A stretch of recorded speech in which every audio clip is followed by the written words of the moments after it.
सांगली जिल्ह्यातील खानापूर तालुक्यातील विटा पोलीस ठाण्या हद्दीत येणाऱ्या सर्व ग्रामीण भागातील व विटा शहरातील तमाम भाविक भक्त व नागरिकांना,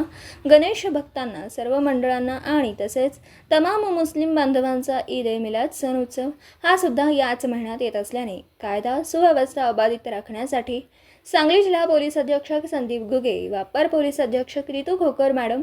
यांच्या आदेशानुसार विटा उपविभागीय पोलीस अधिकारी विपुल पाटील यांच्या व विटा पोलीस ठाण्याचे पोलीस निरीक्षक धनंजय फडतरे यांच्या मार्गदर्शनाखाली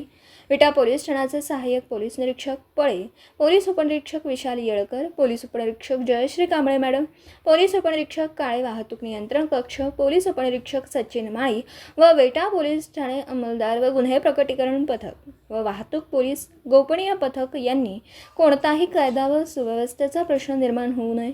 याकरिता विटा शहरातील मुख्य ठिकाणी चौंडेश्वरी चौक येथे पोलिसांच्या वतीने दंगा काबू योजना राबविण्यात आली। त्यानंतर छत्रपती शिवाजी महाराज चौकातून तासगाव रोड, मुल्ला गल्ली, उभी पेठ, क्रांतिसिंह नाना पाटील, मायनी रोड, लेंगरे रोड आणि खानापूर रोडने विटा पोलीस ठाणेपर्यंत असा रूट मार्च काढण्यात आला।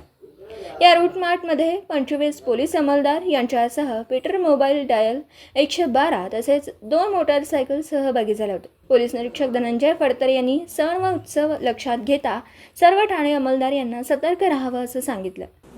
दिवसभरातील घडामोडींचा आढावा घेण्यासाठी पाहत रहा N24 मराठी न्यूज चॅनल।